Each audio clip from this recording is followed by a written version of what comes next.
करुणा समुद्रा ध्यातो तुझी राजसयोग मुद्रा नेत्री नवेरे जरीन निद्रा कै भेटसी बा मजला सुभद्रा श्रीराम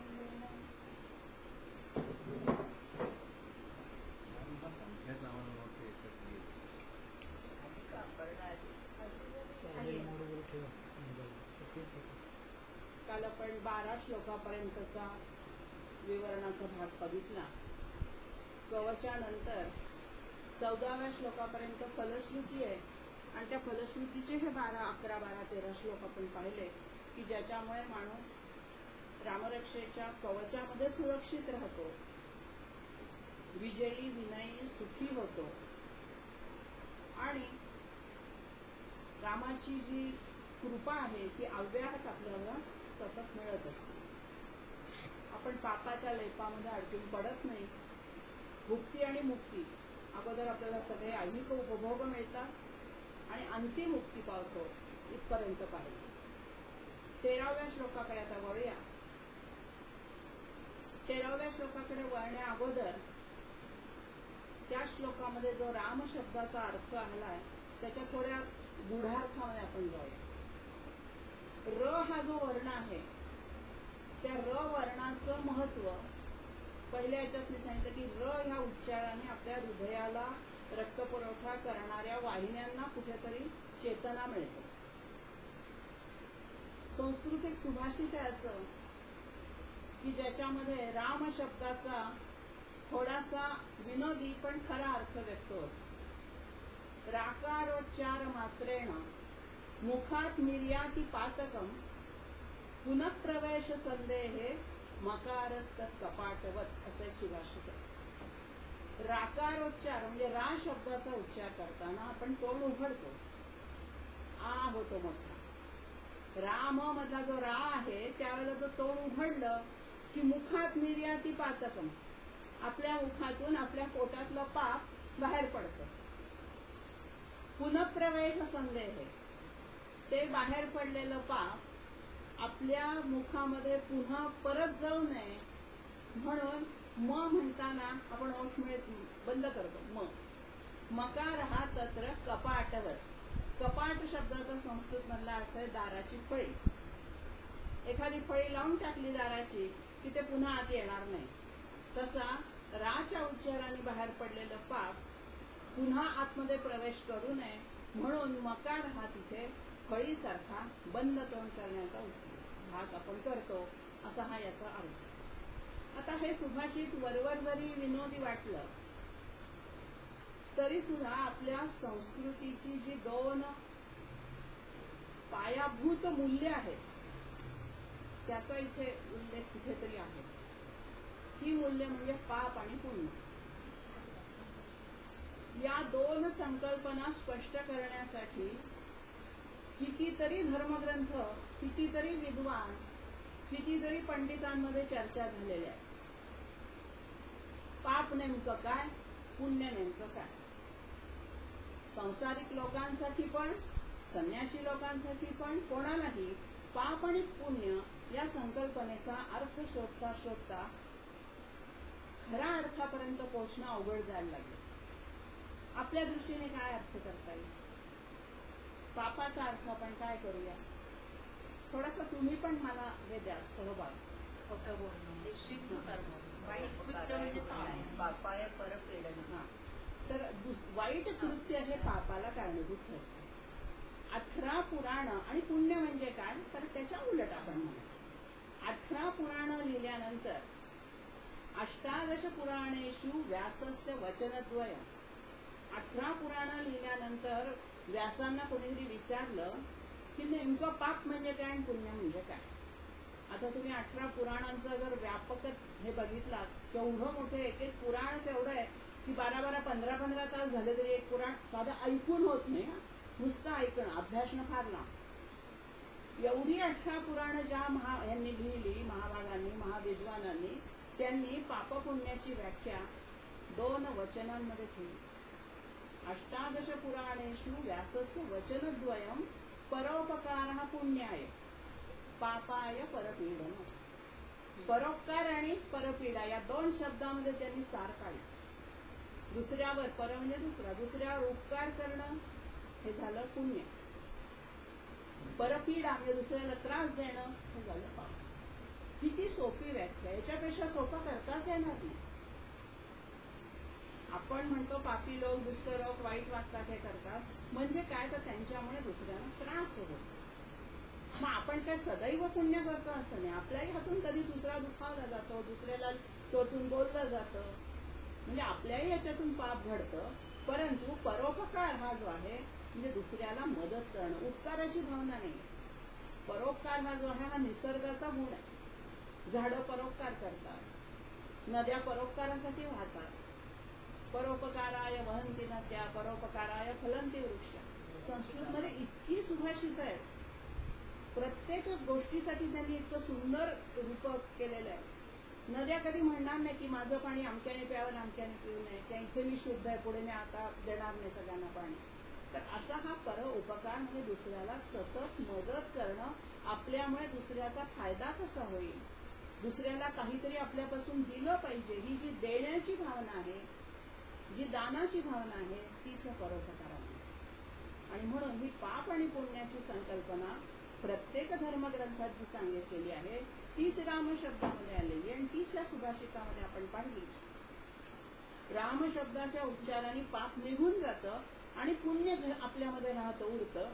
याचाच अर्थ आपल्यातल्या दुष्ट विचारांचा नाश होतो आणि सद्विचार जे आहेत ते आपल्यातच असतात, त्यांना बाहेरून आणावं लागत नाही. कुठल्याही माणसामध्ये सद्विचार हे रुजलेले असतात. फक्त निखाऱ्यावरती जशी राख बसली की त्या निखाऱ्याची धग आपल्याला जाणवत नाही, तसे ते सद्विचार आतमध्ये लपून बसलेले आहेत, ते शोधून बाहेर काढायचे. प्रत्येकामध्ये काही सद आहेत, काही असत विचार आहेत. दुष्ट विचार नाही तसं नाही. आपल्या हातनं जेव्हा पाप घडतं तेव्हा आपल्या हातनं दुष्ट विचार आधी येतात, आधी विचार मग आचार होतो, कृती घडते. आणि म्हणून रामरक्षेचं जे कवच आहे ते तुमच्या सद्विचारांना खतपाणी घालतं, सद्विचारांना बाहेर आणतं आणि पुन्हा पुन्हा तुमच्या हातनं सत्कृत्य घडावी म्हणून तुम्हाला बुद्धी देतं. संस्कार हा शब्द आपण पहिल्या वेळेला पाहिला होता. मानसिक संस्कार आहे. मनावरती घडणारे जे संस्कार आहेत त्याच्यामध्ये चांगलं आणि वाईटाची जाण येणं. चांगलं कशाला म्हणायचं, तर मला जे चांगलं वाटेल ते समोरच्याला वाटणार नाही, तुला जे चांगलं वाटेल ते तिला वाटणार नाही. म्हणजे चांगलं हे सापेक्ष आहे, व्यक्तिसापेक्ष आहे चांगलेपणामध्ये. वाईटपणा पण सापेक्ष आहे. तुम्हाला असं वाटेल मी हे बोलायच्यात काय वाईट बोललंय, खरं बोललंय.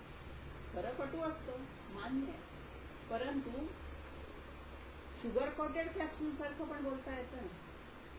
कडू औषध साखरेचं अवगुंठन चढवून गोड शब्दामध्ये पटवून देता येतं समोरच्या. म्हणजे सांगायचं तेच सांगायचंय, कडू काय सांगायचंय, फक्त ते गोड शब्दात सांगायचं. ही जी कला आहे, या कलेला आतलं कुठलं तरी हृदय कोणाचं तरी दुखवू नये ही भावना असते आणि रामाने सातत्याने तेच केलं. आणि म्हणून सौमित्री वत्सल जो मुखाचं रक्षण करणारा राम आहे तो या र या अक्षर बीजावरती आहे. आपली जी वर्णमाला आहे अ आ ई पासून ते अगदी क्ष ज्ञ सगळ्यापर्यंत या वर्णमालेची उत्पत्ती जी झाली आहे ती शंकराच्या डमरूपासून झालेली आहे. माहेश्वर सूत्र त्याला म्हणतात. थोडासा विषयाच्या बाजूला जाते, परंतु र अक्षराचं महत्व काय आहे याच्यासाठी आपल्याला म्हणतो ही रामरक्षा सुद्धा शंकरानेच सांगितलेली आहे. आणि म्हणून या र अक्षरामध्ये अग्नीचा शक्तिपुंज, पंचमहाभूतातलं जे अग्नितत्व आहे त्या अग्नितत्वाचा जो शक्तिपुंज आहे, साठा जो आहे शक्तीचा, तो या र अक्षरावरती जास्त प्रमाणात आणि आ मध्ये अनंत शक्ती भरलेली असा हा रा शब्द तयार झालेला आहे. आणि म्हणून या र अक्षरावरती ब्रह्मा, विष्णू आणि महेश यांचं वास्तव्य आहे असं पद्मपुराणामध्ये सांगितलं.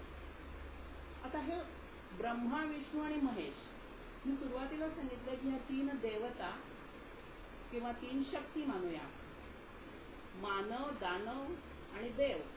आणि त्यांच्या पुढे जाऊन ह्या देवता आणि सगळ्यात पुढे तो परमेश्वर, ईश्वर. मग या ईश्वरी सत्तेनुसार चालणारे ईश्वराने नेमून दिलेली 3 कामं करणारे हे देवता आहेत. ब्रह्मा, विष्णू आणि सृजन, पालन आणि संहार ही 3 त्यांची कामं त्यांना नेमून दिलेली आहेत. आणि ती 3 कामं करत असताना परमेश्वराचाच त्यांच्यामध्ये कुठेतरी अंश असतो आणि म्हणून त्यांना आपण शरण जातो, त्यांना आपण देवता मानतो. मग परमेश्वर शेवटी एकच आहे. त्याला ब्रह्मा म्हणा काय, देवी म्हणा काय, विष्णू म्हणा काय, राम म्हणा काय, कुठलंही नाव दिलं. त्यासाठी एक सुंदर दृष्टांत सांग. एक मेणबत्ती आहे किंवा दिवा आहे, इथं असं मी लावून ठेवला, हा लावलेला आहे, आणखी एक थोडा तेजस्वी असायला, आणि त्याच्यासमोर एक पुठ्ठा धरला. सुरुवातीला पुठ्ठा धरल्यानंतर मागचा दिव्याचा प्रकाश दिसणार आहे का? नाही. पण त्या पुठ्ठ्यामध्ये मी ब्रह्माचा आकार कोरला, तो मागचा प्रकाश मला ब्रह्माकार दिसायला. त्याच्या शेजारी मी विष्णूचा आकार कोरला, आता तोच प्रकाश मला विष्णूमय दिसायला लागला. शिवाचा आकार कोरला, तो मला शंकरमय शिवमय दिसायला. प्रकाश तोच आहे. प्रकाश बदललाय का? परमेश्वर बदलत नाही, आकार बदलले. तुम्ही जो आकार कल्पिला पृष्ठामध्ये, गोल आकार कापा, गोल. ब्रह्मा विष्णू महेशच कापले पाहिजेत असं नाही. गोल कापा, गोल प्रकाश दिसेल. त्रिकोणी कापा, त्रिकोणी दिसेल. मग एक जण म्हणेल नाही प्रकाश गोल असतो, तो म्हणतो नाही त्रिकोणी असतो, तो म्हणतो नाही सर्वोच्च शक्ती ही ब्रह्मामध्ये आहे, एक म्हणतो नाही आम्ही वैष्णव आहोत, विष्णूलाच मानणार. हा सगळा मानवी बुद्धीचा खेळ. सार्वभौम शक्ती ज्याला म्हणता येईल, सुप्रीम पॉवर, गॉड, अल्लाह, काहीही नावं द्या त्याला, विज्ञानाने सुद्धा जी मानलेली आहे ती सुप्रीम पॉवर म्हणजेच आमचा परमेश्वर. आणि या परमेश्वराचे हे सगळे नंतरचे आहेत, ते अवतार आहेत, रूप आहेत, आकार घेतलेले आहेत. मानवी आकारामध्ये आल्यानंतर मग त्यांनी केलेल्या क्रिया पाहून त्यांच्यासारखं वागण्याची आदर्श आमच्याकडे ठेवले. आता हे अवतार का झाले? अवतार विष्णूला 10 अवतार घ्यावेसे का वाटले किंवा का घेतले गेले? गीतेमध्ये सांगितलेच आहे, धर्म संस्थापनार्थाय संभवामी युगे. मी प्रत्येक युगामध्ये संभवामी म्हणजे जन्म घेणार आहे, अवतार घेतोय. कशासाठी? तर धर्माची स्थापना, म्हणजे हिंदू धर्माची स्थापना नव्हे तर आचार धर्माची स्थापना केली. आपल्या डोळ्यापुढे आदर्श काहीतरी राहिले पाहिजेत की ज्यांच्यासारखं वागावं अशी आपल्याला बुद्धी व्हावी. अमुक एक चांगलं, अमुक एक वाईट हे व्यक्ती सापेक्ष न राहता कुठेतरी विचार सापेक्ष झालं. आणि म्हणून अशा या रा शब्दाच्या उच्चारातून, न शब्दाच्या उच्चारातून आपल्याला एक प्रकारचा मनाला आल्हाद मिळतो. उच्चारल्याबरोबर आपल्यामध्ये एक चैतन्य शक्ती, अग्नीची चैतन्य शक्ती, जी तेजो शक्ती आहे ती आपली जागृत होते. आणि म्हणून असं हे राम शब्दाचं जे आहे, जगज्जैत्रैक मंत्रेण राम नामना अभिरक्षितम, ही सगळी पार्श्वभूमी मला सांगावी लागली. राम नामना अभिरक्षितम एवढ्या एका स्पष्टीकरणाचं. राम नावाने अभिमंत्रित झालेलं, अभिरक्षित झालेलं असा जो कोणी आहे तो जगज्जैत्रैक आहे. सगळं जग त्यांनी जिंकलं याचं त्याला एक मिळतं समाधान, किंवा त्याच्यापाशी येतं सगळं जग. मग हा जगज्जैत्रैक कोण आहे? कशामुळे होतो तो जगज्जैत्रैक? तिन्ही जगत कोण जिंकू शकतं? तर या मंत्रामुळे, रामरक्षेच्या मंत्रामुळे. आता तिन्ही जगत जिंकणं म्हणजे सार्वभौम सत्ता गाजवण्यासारखी नव्हे. पंचमहाभूतांवर देखील रामाची सत्ता होती. भगवंताच्या सत्तेनेही पंचमहाभूत चालत असतात आणि तशी आपल्याला सुद्धा आपल्या पंचमहाभूतातल्या पंचप्राणांवर, पंचज्ञानेंद्रियांवर, पंचकर्मेंद्रियांवर थोड्या अंशात्मक का होईना सत्ता गाजवता याली पाहिजे, संयम ठेवता आला पाहिजे. हा एवढा या मंत्राचा आहे. आणि म्हणून रामनामाने अभिरक्षित झालेलं, रामनामना अभिरक्षित. आता अभिरक्षितामध्ये अभिमंत्रित असाही अर्थ आहे आणि तुमचं रक्षण केलं गेलेलं असाही दोन्ही अर्थ त्याच्याकडून. मग रामनामाचा अंगारा जो आपण करतो, रामरक्षेचा अंगारा जास्त प्रसिद्ध आहे. कायेत, गंडा, दोरा हे तर आहेतच, परंतु त्याच्यापेक्षा सुद्धा रामरक्षा म्हणताना हातामध्ये जर विभूती घेतली, शुद्ध राख, त्याला आपण विभूती म्हणतो. राख ही राखच असते, परंतु त्याच्यामध्ये शुद्ध आणि अशुद्ध असते. अग्नी हा अग्नीच असतो. आपण म्हणतो ना अग्नीत काय फेक करायचा, अग्नी हा शुद्धच असणार. म्हणून आपण प्रेतातल्या चितारणीवरती जाऊन रोटी भाजतो का, भाकरी भाजतो. त्याला आपण अपवित्र अग्नी म्हणतो. आणि यज्ञामध्ये जो अग्नी चेतवला जातो लाकडावर लाकड घासून, तो पवित्र अग्नी मानला जातो. घर्षणजन्य अग्नी तिथे तयार करतात, तो पवित्र असतो. म्हणजे त्याची उत्पत्ती कशी केली तुम्ही याच्यावरून त्याची शुद्धता ठरते. अग्नी तोच आहे, शक्ती तीच आहे, अग्निदेवता तीच आहे. परंतु प्रेताच्या ठिकाणचा अग्नी तिथं जाऊन आपण भाकरी वाढणार नाही. तसा यंत्र आहे. होमाच्या वेळेला लागणारा अग्नी हा काडेपेटी पेटवून कधीही काड्याच्या पेटीने अग्नी लावत नाही. कितीतरी वेळ अग्नी निर्माण होण्यासाठी लागतो. त्याच्यासाठी एक विशिष्ट यंत्र असतं ताप घुसळण्यासारखं. आणि म्हणून प्रत्येक गोष्टीची निर्मिती कशी झाली, उत्पत्ती कशी झाली, ती शुद्ध बीजातून झाली का. आणि म्हणून आपल्याकडे जे कुळाला महत्व आहे, रामाचा जन्म अशा शुद्ध कुळात झालेला. हे कुळ शुद्ध असलं पाहिजे, तर त्या कुळाचा संपूर्ण शुद्धतेचा अंश पुढच्या सगळ्या पिढ्यांमध्ये जीन्सच्या रूपाने येतो. आणि हे तत्व विज्ञानाने सुद्धा मान्य केलं. आणि अशा या रामनामाने अभिरक्षित झालेलं जगात तिन्ही जगाला जिंकण्याचं सामर्थ्य असणारा हा जो मंत्र आहे, हा मुख्य मंत्र जो रामनामाचा आहे, यहा कंठे धारयेत, जो गळ्यामध्ये धारण करतो. मग तो कंठ धारण करणे म्हणजेच कंठस्थ करणे, कंठगत करणे, पाठ करणे अशा अर्थाने पण आहे. किंवा जसा शंकरांनी राम शब्द आपल्या कंठात धारण केला, सतत तिथे त्याचा उच्चार होत राहिला. आता हा उच्चार सुद्धा जो वाचेनी केला जातो ना, ही जी वाचा आहे, आपली वाणी आहे, याचे पुन्हा 3 प्रकार आहेत. परा 4 प्रकार आहेत वाणीचे. परा, पश्यंती, मध्यमा आणि वैखरी. आपण हे जे तोंडाने बोलतो ही वैखरी आहे. मग वैखरीने राम शब्द उच्चारण्यापूर्वी तो इथे इथे आणि बेंबीपाशी उच्चार. आपण म्हणतो ना, काय बेंबीच्या देठापासून ओरडतं हे करू. बेंबीच्या देठापासून ओरडणं हा शब्दप्रयोग या पश्यंती वाणीमध्ये, परावाणीमध्ये. ज्या वेळेला तुम्ही एखादं नाम घेताना फक्त तोंडाने घेता, ती वैखरी बोलते. समर्थांनी एक श्लोक आपण नेहमी म्हणतो, प्रभाते मनी राम कुंतीत जावा, पुढे वैखरी राम आधी वदावा. आधी वदावा म्हणजे वैखरीतून राम शब्द बाहेर पडण्यापूर्वी तुमचा आधीच रामाचा उच्चार झालेला असतो. तो फक्त आपल्याला ऐकू येत नाही. तो कोणाला जमतो, ज्याची साधना आहे त्याला. आणि तो बेंबीच्या देठातून शब्दाची उत्पत्ती होते, हे शब्दशास्त्र मान्य करतो. आपण तोंडातून शब्द बाहेर पडल्यावर आपल्याला ऐकायला येतो आणि मग कळतो की हा शब्द र आहे, हा शब्द म आहे, हा शब्द क्ष आहे. पण त्याची उत्पत्ती होताना केवळ तोंडात होत नाही. तोंडात फक्त त्याची स्थान आहे. म असेल तर ओष्ठ आहे, ओठांचा स्पर्श झाल्यावर म होतो. तालव्य वर्ण आहे, त थ ट ठ, ट म्हणजे टाळूला स्पर्श करतो. दंत्य आहेत, त थ द ध, दाताला स्पर्श. तर ही फक्त स्थान आहे उच्चाराची. मूळ उच्चार जो आहे तो या बेंबीपाशी होतो. आणि म्हणून ज्यांना परावाणीने नामस्मरण करणं जमतं, त्यांना बाहेरून पाहिलं तर हे काहीच करत नाहीत असं वाटतं. गोंदवलेकर महाराजांचा एक प्रसंग आहे. गोंदवलेकर महाराज सगळ्यांना रामनाम घ्यायला सांगायचे. एक भक्त तिथे गेला आणि त्यांनी विचारलं, महाराज तुम्ही आम्हाला सारखं रामनाम घ्या म्हणता, आणि तुम्ही कधी घेता रामनाम?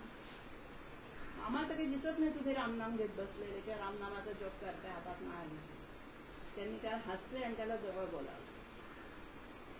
माझ्या इथे कान लाव म्हणजे, माझ्या इथे कान लाव. संपूर्ण शरीरामध्ये रामाचा जप सुरू होता. तोंडाने ते उच्चारही करत नव्हते. सत्य घडलेली गोंदवलेकर महाराजांच्या चरित्रात लिहिलेली कथा आहे. मग हे आतल्या आत जे सबंध शरीरभर जो रामनामाचा उच्चार चालला, हा परावाणीने होतो. जी परावाणी बेंबी पश्य. परा नंतर हृदयामध्ये असते ती पश्यंती, इथे मध्यमा आणि मग वैखरी. ह्या 4ही वाणींचा एकत्रित समूह केल्यानंतर जो शब्द बाहेर पडतो तो मग शब्द. त्याचा उच्चार आपण ऐकू शकतो. आतले उच्चार ऐकण्याची क्षमता आपल्या कानांमध्ये नाही. आणि असं ह्या परावाणीने म्हणताना कबीराचं सुद्धा ते वर्णन आहे. कबीर काय म्हणतो, राम आपलं नाव, नामाचं जे रामाचं नाव मला घ्यायचंय ते राम घेत राहील. कबीर करे आराम, नाम घे राम कबीर करे आराम. माझं नामस्मरण राम करतोय आतमध्ये, मी आराम करतो. आराम शब्दामध्ये सुद्धा राम आहे. तेव्हा असं हे जे रामनाम अतिशय पायाभूत मूलभूत उत्पत्ती स्थान जे आहे ते परावाणीचं आहे. आणि अशा या जगज्जैत्रैक मंत्रेण रामनामना विरक्षितम यक कंठे धारयेत तस्य, ज्यांनी कंठामध्ये ते धारण केलं, म्हणजे वैखरीच्या मागची जी मध्यमा पश्चिमची वाणी आहे तिथे त्यांनी धारण केलं, त्यांना काय होतं पुढे म्हणलंय करस्था हा सर्व सिद्ध. करस्थ म्हणजे हातावरती आहे, स्थ म्हणजे राहणाऱ्या, त्यांच्या सगळ्या सिद्धी हस्तगत आहेत, त्यांना सगळ्या सिद्धी प्राप्त होतात. आपण एवढं परावणीतून नामस्मरण केल्याशिवाय सिद्धी होणार नाही. आम्ही नुसती रोज रामरक्षा म्हणली, आम्हाला कुठे सिद्धी प्राप्त झाली? आम्ही लहानपणापासून म्हातारेपणापर्यंत म्हणतोय, आम्हाला नाही सिद्धी मिळाली. सिद्धी मिळण्यासाठी आणखीनही काही गोष्टींची आवश्यकता आहे, परंतु रामनाम कंठगत करणं ही त्यातली पहिली स्टेप आहे, पहिली पायरी आहे. एक पायरी चढल्याशिवाय पुढच्या पायरी आपल्याला चढताच येणार.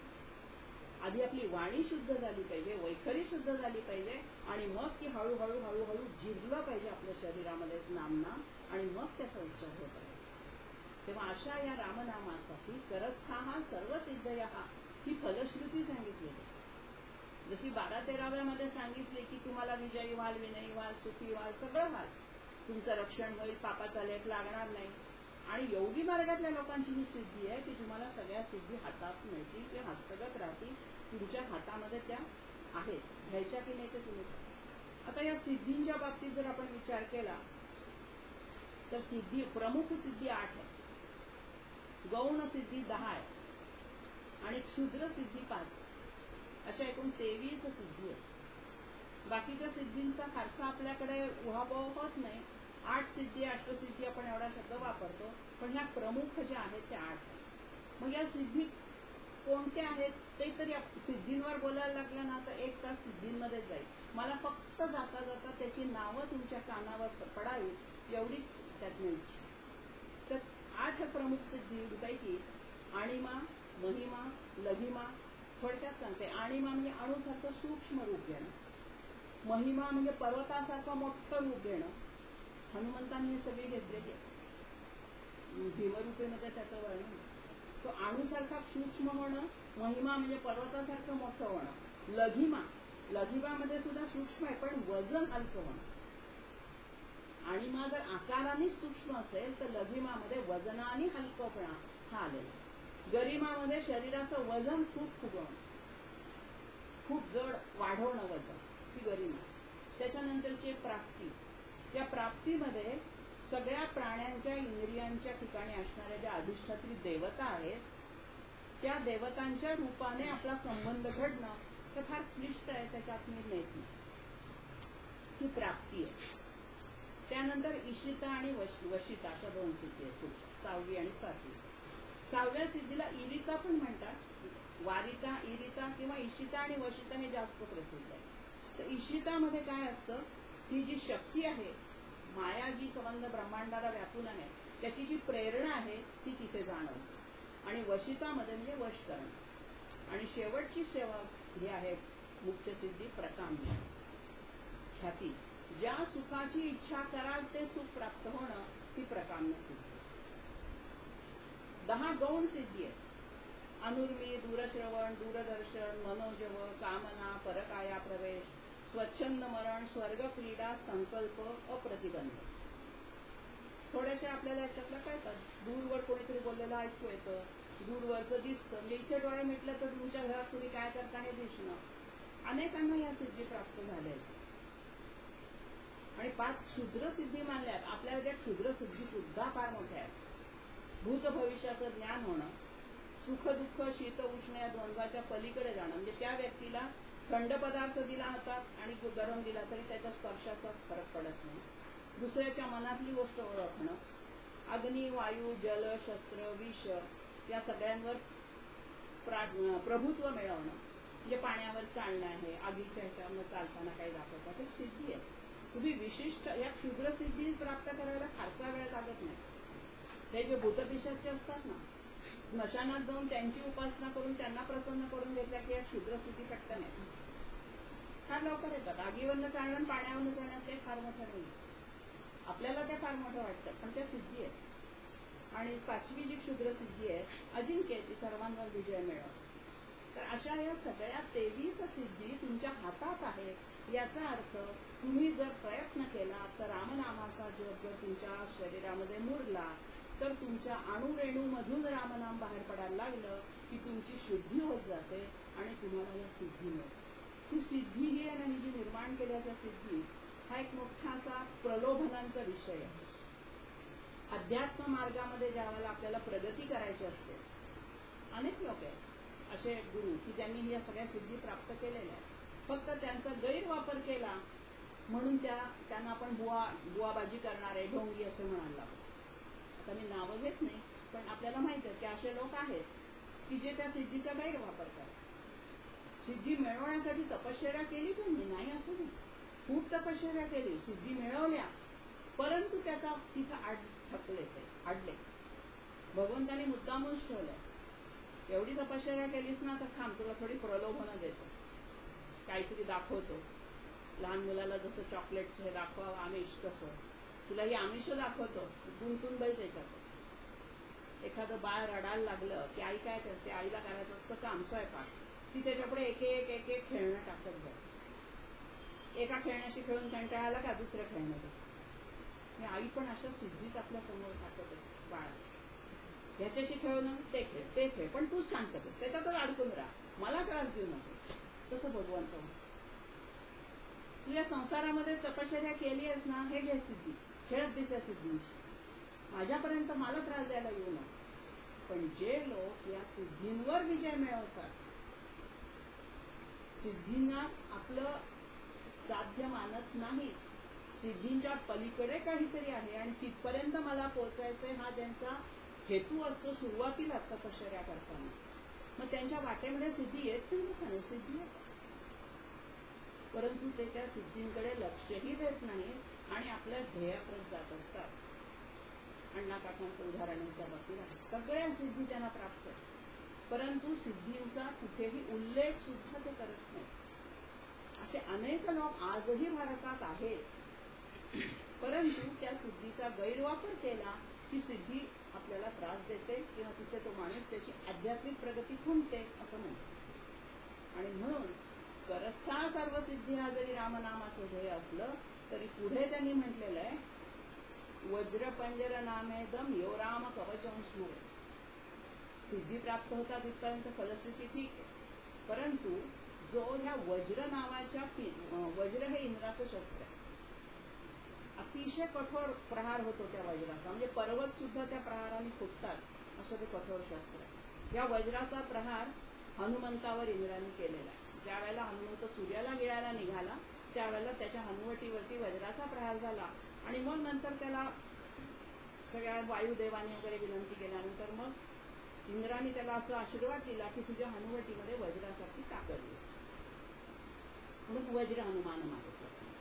तर ह्या वज्राचा पिंजरा तयार केला. एवढ्या कठोर शस्त्राचा आपण पिंजरा केला आणि त्याच्यात वज्रपंजरासारखं त्याच्यामध्ये जर एखादी गोष्ट, व्यक्ती, वस्तू काय ठेवली तर ती किती सुरक्षित राहील, कोणीच त्याचा भेद करू शकणार.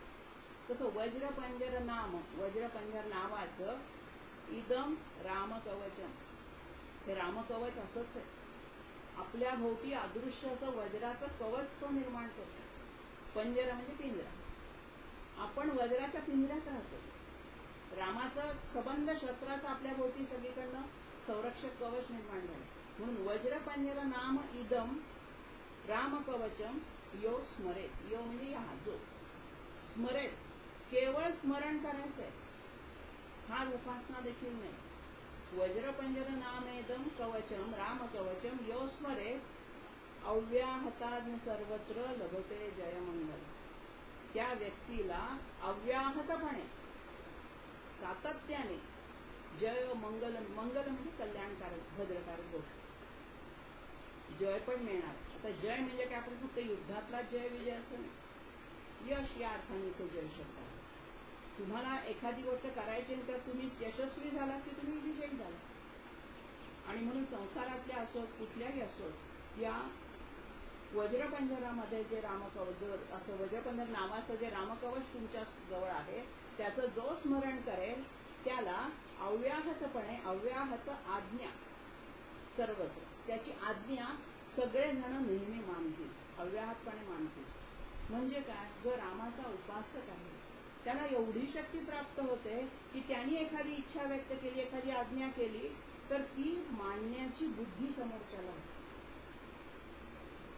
म्हणजे त्याच्या मताला किंमत दिली जाते त्याच्या मताला आदर दिला जातो. जो रामनामाचं इतकं स्मरण करेल त्याला. आणि म्हणून लभते जयमंगलम ती पण पुन्हा फलश्रुतीचाच श्लोक आहे. 14व्या पर्यंत हा फलश्रुती आलेली. तेव्हा इंद्राच्या वज्रासारख्या पिंजऱ्यामध्ये वज्राच्या शस्त्रासारख्या पिंजऱ्यामध्ये जसा एखादा माणूस किंवा एखादी गोष्ट सुरक्षित असते तसं हे रामकवच आहे. आणि या रामरक्षा स्तोत्राचं जो स्मरण करेल त्याची आज्ञा अव्याहतपणे अबाधितपणे सगळेजण मानतात आणि त्याला सगळ्या ठिकाणी जय मिळवून शेवटी त्याचा अंतिम कल्याण. 15व्या श्लोकाकडे आदिष्टवान यथा स्वप्न हे आपण अगदी सुरुवातीच्याच पहिल्याच विवरणात पाहिलं होतं. आदिष्टवान आदिष्ट म्हणजे सांगितलं म्हणवून घेतलं आदेश दिला.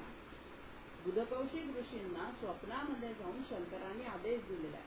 आदिष्टवान यथा स्वप्ने रामरक्षाम इमाम हरहा संधी केल्या रामरक्षाम इमाम इमाम रामरक्षाम हरहा बुधकौशिक हे स्वप्ने यथा आदिष्टवान जशी त्याला सांगितली तथा प्रातः प्रबुद्ध बुधकौशिक लिखितवान. प्रातः म्हणजे सकाळी उठून म्हणजे त्या प्रबुद्ध शब्दावरती ते दोन श्लेषण शब्द केले. एक तर प्रबुद्ध म्हणजे जागे होऊन आणि प्रबुद्ध म्हणजे विद्वान पंडित असा पण अर्थ होतो. तर हा जो जागृत अवस्थेमध्ये बुधकौशिक ऋषींनी जी लिहून काढलेली रामरक्षा आहे ती त्यांना स्वप्नावस्थेमध्ये जाऊन शंकरांनी सांगितलेली आहे. आणि म्हणून शंकराचं या ठिकाणी उल्लेख खरं म्हणजे रामरक्षा ही रामाची म्हणजे विष्णूचा अवतार आहे. हरिहर ऐक्य या श्लोकामध्ये शोधले जाते. विष्णूचा अवतार असणाऱ्या रामाची स्तुती शंकर करतो. म्हणजे शंकर आणि विष्णू आपापसामध्ये वैर नाही ते एकमेकांची स्तुती करतात एकमेकांचं ध्यान करतात आणि शैव वैष्णव मात्र आपापसात उभा दंड लावायचा का आडवा दंड लावायचा याच्यावरून भांडतात. तेव्हा समाजाची जी परिस्थिती आहे ती किती क्षुल्लक कारणावरून निर्माण होते त्याच्या मागचं खरं तत्व कोणी जाणायलाच जात नाही किंवा ती समजून घेण्याची सुद्धा त्यांना इच्छा होत नाही. इतके कट्टर शैवाभिमानी असतात की ते विष्णूच्या मंदिरात पण जातात आणि काही काही वैष्णव असे असतात की ते तोंडातून शिव शब्दच काढत नाही असंही पाहिलेलं आहे. तेव्हा थोडक्यात सांगायचं म्हणजे ह्या शंकरांनी रामाचं नाव कंठात धारण केलंय रामाची स्तुती केलेली आहे रामाचं कवच आपल्याला सांगितलेलं आहे आणि म्हणून या हरिहर ऐक्याचं वर्णन या श्लोकामध्ये दडलेलं आहे. 15 श्लोक आपण पाहिजे. दक्ष होताना दक्ष आराम कल्पवृक्षाणाम विराम सकलापदाम अभिराम स्त्रीलोकानाम राम श्रीमान सनप्रभू. आराम शब्दाचा अर्थ आहे बगीचा बाग बगीचा. बघा आ आणि राम शब्द परत जिथे गेल्यानंतर मनाला प्रसन्न वाटतं आराम मिळतो तो बगीचा. संस्कृत शब्द आहे आराम म्हणजे बगीचा. आरव म्हणजे पण बगीचा. चला कल्पतरूंचे आरव चेतना चिंतामणींचे गाव कसा जाण्यात आलं. आरव म्हणजे पण बगीचा आराम म्हणजे पण बगीचा. हा कशाचा बगीचा आहे कल्पवृक्षाणाम आराम. साध्या वृक्षांचा बगीचा नाही. कल्पवृक्ष कामधेनू आणि चिंतामणी या 3 संकल्पना आपल्या हिंदू धर्मामध्ये अशा मानल्या आहेत की ज्याच्या जवळ जाऊन जे काही मागाल ते आपल्याला मिळते. कविकल्पित आहेत खऱ्या आहेत त्याच्या वादात आपल्याला जायचं नाही परंतु अशा गोष्टी आहेत की ज्या आपण मनामध्ये इच्छिल्याबरोबर आपल्याला मिळतात. तर त्याच्यामध्ये हे रामनामाचं कवच आहे. तेव्हा आराम कल्पवृक्षाणाम हा राम कसा आहे की आम्ही रामाची स्तुती कशी केलेली आहे की श्रीराम हा कल्पवृक्षांचा बगीचा आहे. बगीच्यामध्ये भरपूर झाडं असतात तसं या रामाकडे भरपूर विश्रांती स्थान आहेत आपल्यासाठी. आपण तिथे गेलं पाहिजे आपण त्याचा उपभोग घेतला पाहिजे तेव्हा आपल्या मनाला आराम मिळणार. आणखीन काय आहे? विराम सकला आपदा. सकलापदा, सकल आपदा. आपदा म्हणजे संकट. सकल आपदांचा तो विराम. विराम म्हणजे शेवट, अंत. सगळी संकट तिथे संपतात तर राम म्हणजे काय? तर सगळ्या संकटांचा नाश करतो. आराम कल्पवृक्षाणा म्हणजे हा कल्पवृक्षांचा चालता बोलता बगीचा आहे. सगळ्या संकटांचा तिथे समाप्ती होते, किंवा सगळी संकट दूर करणार आहे. अभिराम स्त्रीलोकांना. त्रैलोक्यामध्ये हा जो स्त्रीलोकम, इथे स्त्री शब्द नाही आहे बरं का. बऱ्याचदा स्त्री म्हणजे महिला या अर्थाने खोड केली जाते, तसा नाही. अभिराम अधिक स्त्री हा संधी होताना विसर्गाचा झालेला स आहे.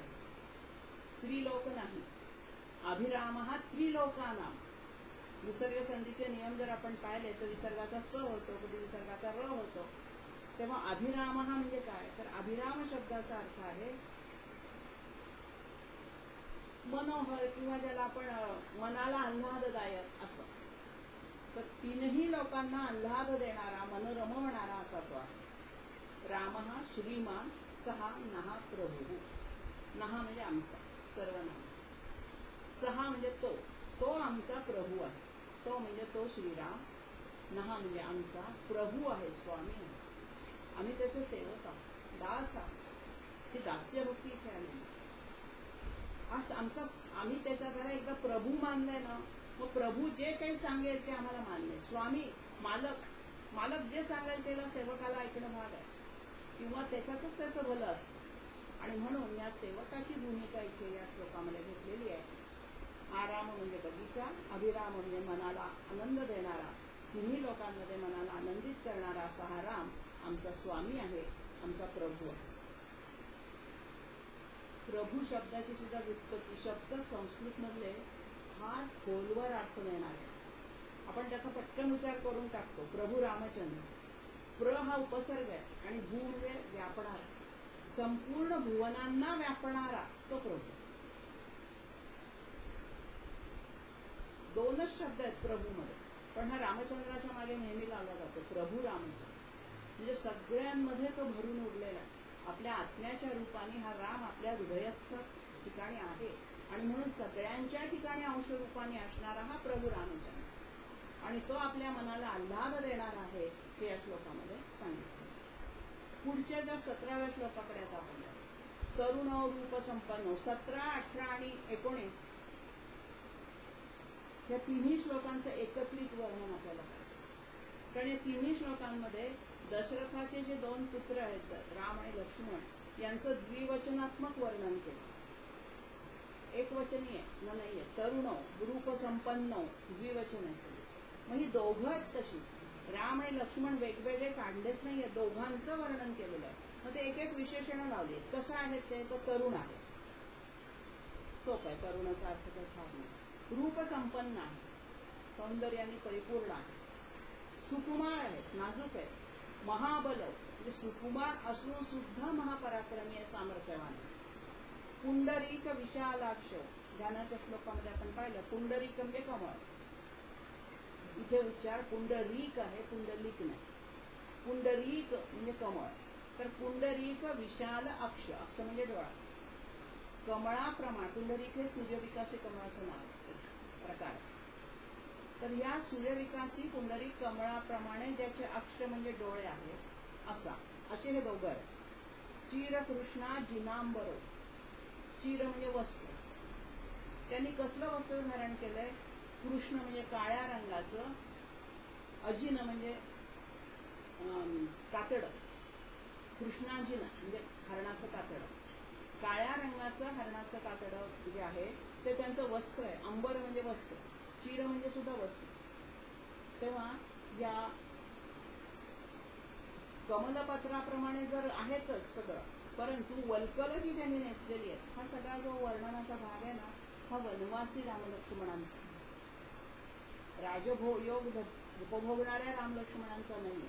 आणि म्हणून यौगिक मार्गामध्ये याचे फार गहन अर्थ काढलेले आहे. आपण आपल्या साध्या अर्थामध्येच रमूया, कारण आपल्याला या योगमार्गामध्ये शिरायला अजून फार वेळ आहे. आपण ज्यावेळेला भक्ती मार्गाचा आधार घेत घेत पुढे जाऊ, तेव्हा सगळ्यात अवघड जो आहे, परमेश्वराकडे जाण्याचे वेगवेगळे मार्ग आहेत. कर्ममार्ग, ज्ञानमार्ग, भक्ती मार्ग, योग मार्ग, सगळे शेवटी जातात एकाच शिखरावर. परंतु एका वेळेला आपल्याला एकाच मार्गाने जाता येईल. एकाच वेळेला तुम्ही 2-3 मार्गाने चालू शकाल का? तेव्हा सगळे मार्ग तिथेच नेणार आहेत. काही शॉर्टकट असतील, काही लांबचे असतील, पण आपल्याला झेपणारा, आपल्याला पेलणारा, आपल्याकडनं सहज शक्य होणारा असा उपासनेचा मार्ग निवडायचा. आणि म्हणून योग मार्ग हा पटकन शॉर्टकट आहे योग मार्गामध्ये, परंतु अतिशय अवघड आहे. उभा कडा चढण्यासारखा आहे. ज्यांना ते सवय आहे उभेकडे चढण्याची, त्यांना गिर्यारोहकांनाच ते जमतं, आपल्यासारख्यांना नाही. आणि म्हणून योगी लोक हे जन्मानुजन्म ती तपश्चर्या करतात, तेव्हा कुठल्या तरी जन्मामध्ये त्यांना ते साध्य होतं. आपल्यासारखे जे आहेत हे कर्ममार्गी आहेत. गीतेमधले थोडंसं इथे उल्लेख आहे. मग हे कर्ममार्गी असताना सुद्धा हे योगमार्गात्मक श्लोक याच्यामध्ये का आले, तर आपल्याला थोडीशी त्याची तोंड ओळख व्हावी. जरी इंग्लिश मीडियम मध्ये मुलगा शिकत असला, मुलगी शिकत असली, मराठीची तोंड ओळख असते की थोडी तरी माहिती पाहिजे तुम्हाला. म्हणून योग मार्ग हा थर्ड लँग्वेज सारखा, तुम्हाला निदान माहिती पाहिजे. ज्ञानमार्ग कर्ममार्गाने तुम्ही जा, पण असाही एक मार्ग आहे ज्याला तो जमेल. काय सांगतायत, एखादा बालयोगी काय. आणि म्हणून सगळं सांगणं, ज्ञानाच्या सगळ्या वाटा खुल्या करणं, हे गीतेने काम केलं. रामरक्षेमध्ये गीतेतल्या अनेक श्लोकांचा अर्थ वाचता वाचता जाणवायला लागतो.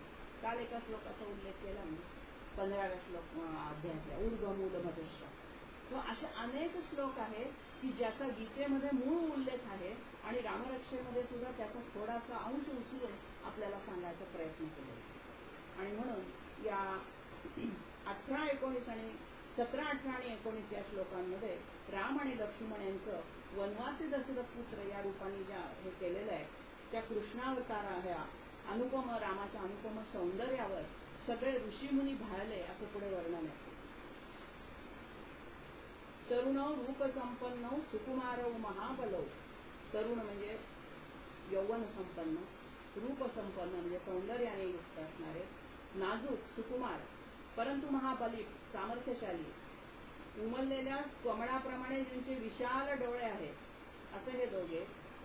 क्षीरकृष्णाजिनांबरू, ज्यांनी वल्कल वस्त्र म्हणून काळं कृष्णाजी परिधान केलेलं आहे. 18व्या मध्ये फलमूलाशी 9, त्यांचं अशन म्हणजे खाणं काय आहे, फल आणि मूळ, कंदमुळ आणि फळं ते खात आहेत. दांतव, दांतव हे विशेषण थोडं वेगळ्या अर्थाने. जितेंद्रिय, दमन करणारा, अशा अर्थाने इथे दांतव शब्द आहे. द्विवचन आहे परत. राम आणि लक्ष्मण दोघेही योगमार्गामध्ये अतिशय उच्च पातळीवरती दाखवलेले. तापसौ ब्रह्मचारिण. आता राम लक्ष्मणांचं लग्न झालेलं, विवाह झालेला आहे आणि तरी सुद्धा त्यांना ब्रह्मचारी म्हणतो. आपल्याला ब्रह्मचारी शब्दाचा जो अर्थ माहित आहे तो फक्त ज्याने लग्न केलं नाही तो ब्रह्मचारी, एवढंच नाही. परंतु असुनी सहस्त्र नारी परी हरी हा ब्रह्मचारी, अशी ओळा देता. कशात काय तर मला नाही आठवत, पण आठवली ओळ आठवली. तर असुरी सहस्त्र नारी, 100 हजारो पत्नी बायका त्या कृष्णाने केल्या, तरी सुद्धा तो ब्रह्मचारी. ब्रह्मम चरती सहा ब्रह्मचारी. जो ब्रह्माच्या वाटेनी ब्रह्मपद प्राप्त करण्याच्या वाटेनी प्रवास करतो तो ब्रह्मचारी. विचरणारा, आचरण करणे, म्हणजे ब्रह्मपद मिळवण्यासाठी ज्याचं आचरण आहे, मिळवण्यासारखं ज्याचं आचरण आहे. आता हा राम आहे, हा एकपत्नी व्रती आहे, विवाह केलेला आहे, तरी सुद्धा या दोघांनाही ब्रह्मचारी म्हटलं. म्हणजे आपल्या लौकिक अर्थाने आपण लग्न केल्यानंतर जे काही करतो तशा अर्थाने नाहीये. त्यांना पुत्रप्राप्ती झालेली आहे, सगळं आहे, पण तरी सुद्धा त्यांना हे असं का म्हणलंय, हा मोठा प्रश्न इथे विचारला जातो.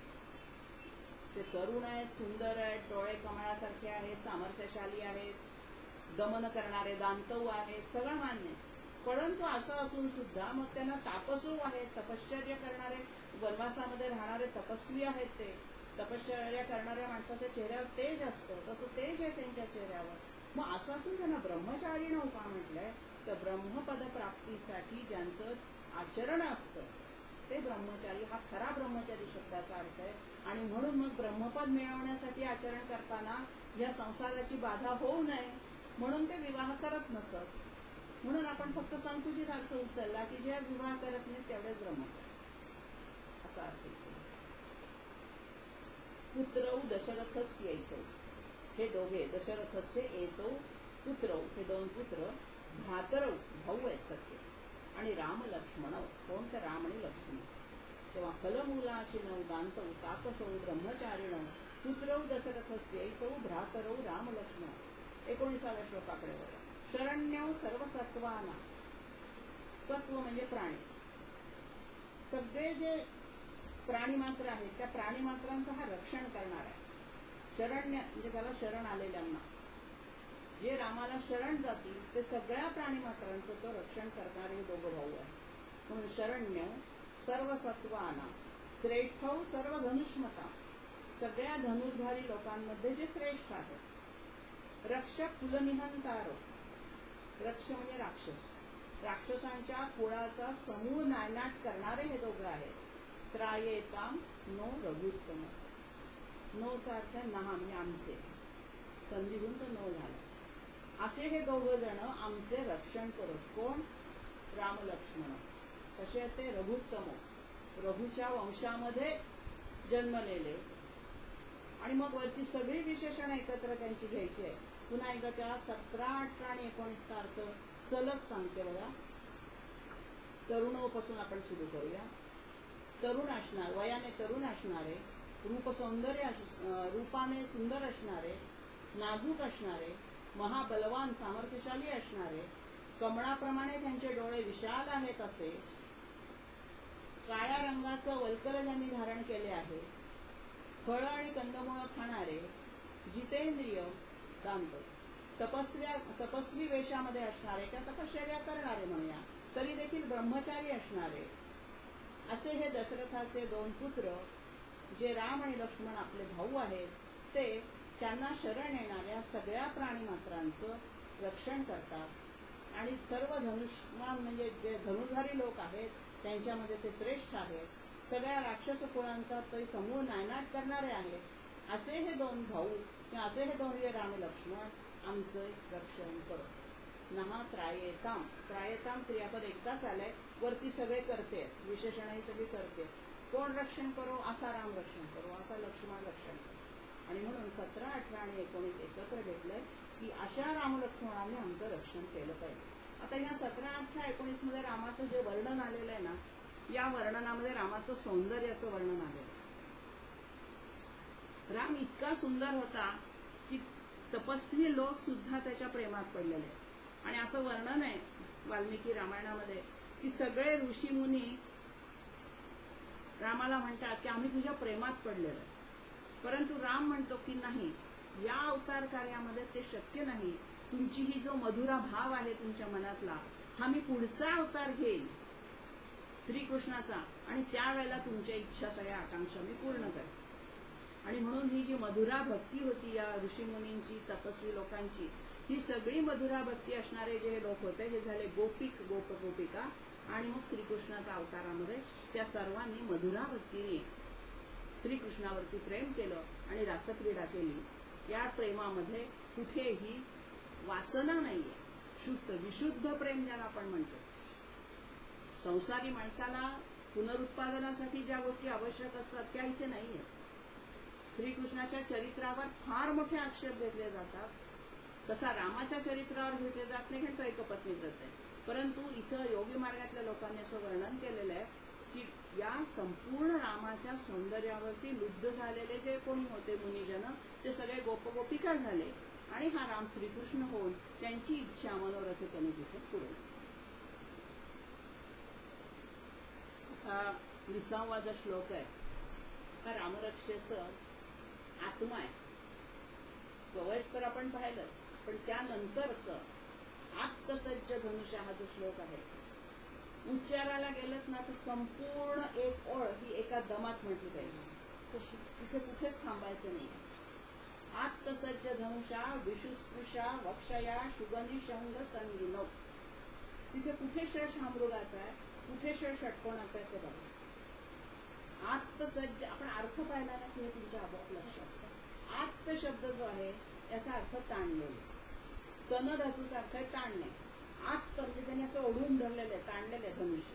आत्तसज्ज धनुष्य, त्यांनी धनुष्य असं ताणून धरलेलं आहे, म्हणजे तो तयार आहे आता बाण मारण्याच्या तयारीत आहे. म्हणून आत्तसज्ज धनुष्यौ, धनुष्याला ताणू, धनुष्याची प्रत्यंच्या ज्याने ताणून धरलेली आहे, प्रत्यंच्या म्हणजे ती दोरी, त्याला प्रत्यंच्या संस्कृत शब्द आहे. इशुस्पृशो, आणि तो संधी इशूचा विशुस्पृशो. आत्तसज्ज धनुष्यौ अधिक ईशौ, इथे व आलेला आहे. औ पुढे ई आला म्हणून तिथे त्याचा वर्ण व होतो, त्याला दीर्घ संधी असं म्हणतात. तर हा आत्तसज्ज धनुष्य, ज्याने धनुष्याची प्रत्यंच्या ताणून धरलेली आहे. आणखीन काय करतो तो? इशुस्पृशो, इशू म्हणजे बाण, बाणाला त्यांनी स्पर्श केला, म्हणजे प्रत्यंच्या एका हाताने ताणली आणि आता दुसऱ्या हाताने तो बाण घेणार आहे आणि त्याला जोडलेला आहे, तो सोडण्याच्या बेतात आहे. इशुस्पृश आहे, विशुस्पृश शब्द नाही, तिथे विष शब्द कुठेही नाही.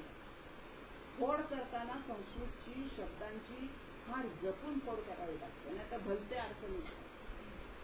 श्री सूक्तामध्ये सुद्धा कुठे श्री लक्ष्मी आणि कुठे अलक्ष्मी आहे कळतच नाही.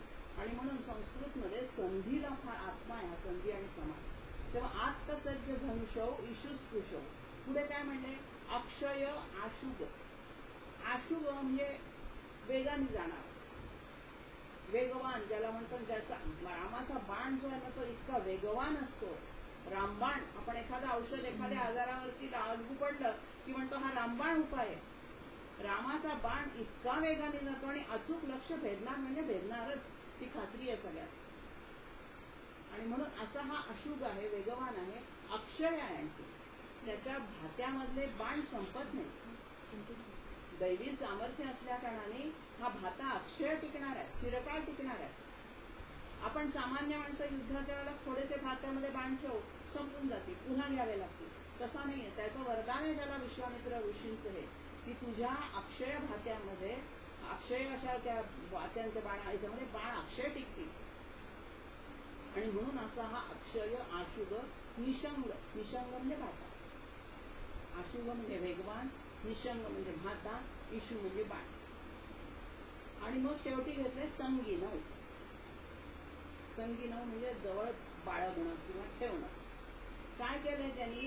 सज्ज असे धनुष्य बाण, ताणलेला जो धनुष्य बाण आहे हातात धरलेला, त्या अक्षय बाणांचे भाते ज्यांनी स्वतः जवळ बाळगलेले. रामाचं वर्णन कसं आहे की राम हा सतत अक्षय भात्यांचा बाणांचा अक्षय भाता आपल्या खांद्यावरती धारण करतोय आणि तो बाणानं स्पर्श केलेला आहे त्याच्या एका हाताने आणि आता तो बाण सोडणार आहे. इतका तो सज्ज आहे, दक्ष, तयार आहे. तुमच्यावरती संकट आलंच की लगेचच बाण सोडणार आहे, अशी श्रद्धा आहे. जेव्हा आपली अशी श्रद्धा असते की नाही, माझ्यावरती संकट आल्यानंतर मला विचार करण्यापूर्वी राम विचार करणार आहे आणि राम आपल्या रक्षणार्थ धावणार आहे, बाण सोडणार आहे संकटात. आणि म्हणून आत्तसज्ज धनुषा विशुस्पृशा वक्षया, इथे वक्षयाचा अक्षय शब्द आहे, तो पुन्हा व झाला. तेव्हा आत्त सज्ज धनुषौ इशुस्पृशौ अक्षय आशुग निशंग संगीन, अशी त्याची फोड. संगीन म्हणजे जवळ बाळ. म्हणजे यांनी काय केलेलं आहे तर सगळे बाणांचे जे अक्षय टिकणारे भाते आहेत, वेगवान बाणांचे, ते आपल्या खांद्यावरती धारण केलेले. मग असा काय आहे हा बाण? हे सगळं जे विशेषण आहे, एकच विशेषण केलं समास करून. ज्यांनी सज्ज असं असणार, ज्यांनी हातामध्ये धरलेला अक्षय बाणांचा भाता सज्ज धनुष्य बाणाजवळ जवळ असा जवळ बाळगलेला आहे, असा राम मम रक्षणाय, रक्षणाय मम, माझ्या रक्षणासाठी. आणि हा एकटा नाहीये, राम लक्ष्मण, राम आणि लक्ष्मण हे एकत्रितपणे आलेले, सहोदर असल्यासारखे. तिथे पुन्हा संधी केलेला आहे, राम लक्ष्मण अग्रता, म्हणून ते राम लक्ष्मणा वग्रता झाले. वग्रता म्हणजे काय? अग्रता म्हणजे पुढे. असे हे राम आणि लक्ष्मण माझ्या पुढे, अग्रता पती सदैव गच्छता, पती म्हणजे रस्त्यावर, माझ्या पुढे रस्त्यावरती त्यांनी चालावं. असे हातामध्ये धनुष्यबाण घेतलेले तरुण असे हे दोन युवक सज्ज झालेले माझ्या रक्षणासाठी त्यांनी समोर चाला. अशा या इथे रामावरती ही सख्य भक्ती आहे. सखा जो आहे अर्जुन आणि श्रीकृष्ण जशी सख्य भक्ती आहे. अर्जुन त्या श्रीकृष्णाला काही सांगतो, मला हे पाहिजे, मला हे बघायचं, मला विश्वरूप दर्शन दाखव. हट्ट करतो, मित्रासारखं वागण्याचं ते सख्य भक्ती एक तुळशीला. इतकी रामाजवळ आमची निष्ठा आहे, श्रद्धा आहे की आम्ही रामाला म्हणतो ये बरं माझ्या रक्षणाला, माझ्या पुढे ये, चल बरं माझ्या पुढे. एवढी सक्की रामावर करणे इतकी भक्ती आपली असते. श्रद्धा असली पाहिजे, श्रद्धा ही अविचलच असली पाहिजे आणि तरच राम आपल्या रक्षणासाठी चालतो. म्हणून हा श्लोक नेहमी घरातून बाहेर पडताना म्हणावा अशी परंपरा. म्हणजे घरातून बाहेर पडल्यानंतर तुमचं रक्षण, आज तर इतकं अस्थिर जग झालंय, विशेषतः प्रवासामध्ये कार चालवताना आधी हा श्लोक म्हणावा आणि मग बसा. म्हणजे आपल्या पुढे हे आपल्या रक्षणासाठी या त्या येणार आहेत अशी खात्री मनाला पटते आणि आपण निश्चिंत. म्हणून आत्मसज्ज धनुषा विशुस्पृशा वक्षया शुगनी शंग संगीन. पहिला श शांभृगाचा आहे शुगनी, दुसरा श षटकोणाचा आहे शंग आणि मग ससमयीचा आहे संगीन. वक्षया शुगनी शंग संगीन. रक्षणाय मम राम लक्ष्मणा वग्रत कथी सदैव गच्छता. गच्छतां पुन्हा द्विवचनी रूप केले, तुम्ही दोघे चाला माझ्या पुढे. माझ्या पुढे का चाला तुम्ही? मम रक्षण, माझं रक्षण करण्याची जबाबदारी तुमची, माझी नाही. मी तुमच्यावर भार सोपवले नाही. या श्लोकाची प्रचिती एका अमेरिकेमध्ये एका तरुण युवतीला आली होती. ती कथा व्हॉट्सअपवर फिरली होती, तुम्हाला कदाचित सगळ्यांना माहिती पण असेल. अतिशय अशा अपरिचित गावामध्ये एक भारतीय तरुणी संध्याकाळी उशीर झाला आणि म्हणून तिला घरी जाताना तिचा जो रस्ता होता त्या वाटेमध्ये सगळे निग्रो लोकांची आणि जरा गुंडाच्या लोकांची वस्ती होती. रोज ती ज्या बसने जायची तिची ती बस चुकते. तिला त्या ठिकाणून पायी काय जायला कुठलंही वाहन मिळत नाही आणि पायी जायची वेळ येते. त्यावेळेला त्या युवतीने तिथून जाताना हा श्लोक म्हणत म्हणत, कारण तिला माहित आहे की हे निग्रो लोक जे कोण दुष्ट लोक बसलेले आहेत ते आपल्याला त्रास देणार आणि त्यांनी देऊ नये म्हणून हा श्लोक म्हणत म्हणत मनातल्या मनात ती जातीये पुढे. आणि अशा वेळेला तिला ओळखणारा एक युवक त्या ठिकाणी साईडला त्या ग्रुपमध्ये त्या दुष्ट लोकांच्या बसलेला असतो आणि तो बघतो की समोर तिच्या असे दोन धनुर्धारी तरुण चाललेले तर मागून ही चालतीये. काय प्रकार तिला माहित नाही, तिला दिसत नाही. आपल्या समोर कोणी चालतंय हे तिला भान नाहीये. हे तिने नंतर सांगितलेलं आहे की त्या तरुणाने असं पाहिलं आणि दुसऱ्या दिवशी मला विचारलं आणि मग ती तर बिनधास्त तिथून गेली, तिला काही त्रास झाला नाही, आपल्या घरापर्यंत पोहोचली आणि फक्त तिने सांगितलं की मी रामरक्षकला हा श्लोक म्हणत म्हणत आले, त्यामुळे मी सुरक्षित आहे. तिची श्रद्धा होती रामरक्षेवर, तिचं श्रद्धा रामावर होती, तिची तेवढी मनाची निष्ठा होती. तो तरुण तिला विचारतो की ते दोन कोण होते? ती म्हणते कुठं कोण होतं माझ्यावर? मी एकटीच तर होते म्हणून तर घाबरून मी रामरक्षकला श्लोक म्हणत होते. माझ्या समोर कोणी नव्हतं, माझ्या बरोबर कोणी नव्हतं, मला वाहनही मिळालं.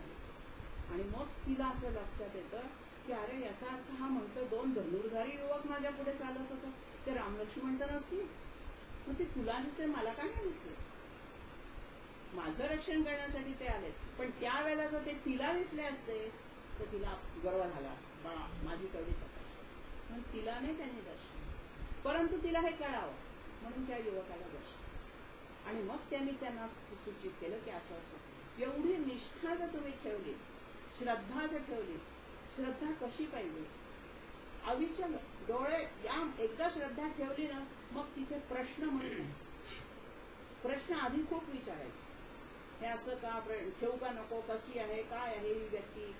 बुवाबाजन लोकांवर श्रद्धा ठेवू नये, पण कुठली आपली आवडती एक देवता एकदा तुम्ही निवडलीत ना की मग त्याच्यावर इतकी श्रद्धा पाहिजे. पुन्हा एक गोष्ट आठवते. एक फार मोठा असे विद्वान गुरु असतात, त्यांच्याकडे शिकणारा शिष्य सुद्धा सगळा त्यांच्याकडनं सगळ्या विद्या शिकल्या, सगळा तयार झाला. त्या गुरूंना सगळ्या सिद्धी प्राप्त आहे. सिद्धीच्या संदर्भात सुद्धा या कथेतून आपल्याला बोध मिळेल. बघा सिद्धींचा वापर करताना कसा करावा किंवा करू नये हे सुद्धा यातनं काय. तर त्यांना सगळ्या सिद्धी प्राप्त आहेत आणि तो शिष्य जो आहे तो त्यांना एक दिवस म्हणतो की महाराज आपण पाण्यावरून चालू शकता, मग मला ही सिद्धी प्राप्त होईल का? असं काहीतरी करा ना की मला पण ती सिद्धी मिळेल. अर्थात याची सुद्धा तपश्चर्या भरपूर होती, पण ते त्याला सिद्धी अगदी संपूर्ण देत नाही. ठीक आहे म्हणे, तुला मी ही क्षुद्र सिद्धी आहे, पाण्यावरनं चालणं ही फार मोठी सिद्धी नाही. 5 क्षुद्र सिद्धींमध्ये त्याचा उल्लेख. तर पाण्यावरून चालण्यासाठी मला काहीतरी तुम्ही अशी सिद्धी द्या. तो विचार करतात गुरु, आणि गुरूंनी काय केलं, एक कागद घेतला, त्याच्यामध्ये काहीतरी ठेवलं, पुडी बांधली आणि त्याला सांगितलं की ही जी पुडी आहे ना ती उडू नको, तुझ्या खिशात ठेव, तुझ्या जवळ ठेव सतत, आणि मग तू बिंदास जा, पाण्यावरून तू चालू शकशील. सत्य घडलेली हकीकत आहे, एका महापुरुषाच्या चरित्रामध्ये घडलेली. तर त्यांनी कशी ती पुडी जवळ ठेवली, पाण्यावरनं चालण्याचा प्रयोग करायला सगळ्यांसमोर आपल्याला ज्या दिमाखात गेले, कारण त्यांना सिद्धी प्राप्त होणार होती आता ती, त्याप्रमाणे झालंय. असे प्रयोग झाल्यानंतर एक दिवस त्या शिष्याच्या मनात आलं, या पुढीत काय असतं. गुरूंनी आपल्याला सांगितलं की ही पुढे उडू नको, आता जे करू नको सांगितलं ना ते करावं असं वाटतंच, ते मानवी मन आहे. आणि म्हणून ती पुडी खिशात होती, बरेच दिवसापासून होती, ते श्रद्धेने तो करत होता, तोपर्यंत ती सिद्धी त्याच्याजवळ होती. एक दिवस त्याला शंका आल्याबरोबर त्याची श्रद्धा ढळली. पुढीत काय, पुडीमध्ये काहीतरी असल्याशिवाय आपण चालू शकतोय का? म्हणून त्याने ती पुडी उघडली, त्याच्यामध्ये काय असावं, एक तुळशीचं पान होतं आणि त्याच्यावर राम शब्द लिहिलेला होता. म्हणून एवढंच होतं हे, अर्थात काहीतरी असेल. बरं ठीक आहे म्हणतो, पुन्हा पुडी बांधताना बघतो तर ते तुळशीचं पान आता इतक्या दिवसापासून दिलेलं सुकून गेलेलं होतं. तर म्हणतो आपण दुसरं ताजं पान ठेवूया, आता हे सुकलं ना पान, म्हणून दुसरं ताजं पान आणतो, स्वतःच्या हाताने त्याच्यावर राम शब्द लिहितो, पुन्हा पुडी बांधतो आणि आपल्या खिशात ठेवतो, आणि पुन्हा जातो तर कुठं काय, तो बुडतो की. जे मला त्या पुडीमध्ये होतं तेच मी ठेवलं, आणि तरी सुद्धा मला ही माझी याजवळ असलेली सिद्धी गेली कुठे. तो गुरूंकडे जातो, कामात आला, तुम्ही दिली होती मला सिद्धी, मग अशी का काढून घेतली, काय झालं असं. त्यामुळे तुझी श्रद्धा ढळली. मी तुला सांगितलं होतं ना की पुढे उघडून बघू नकोस, श्रद्धेने जा.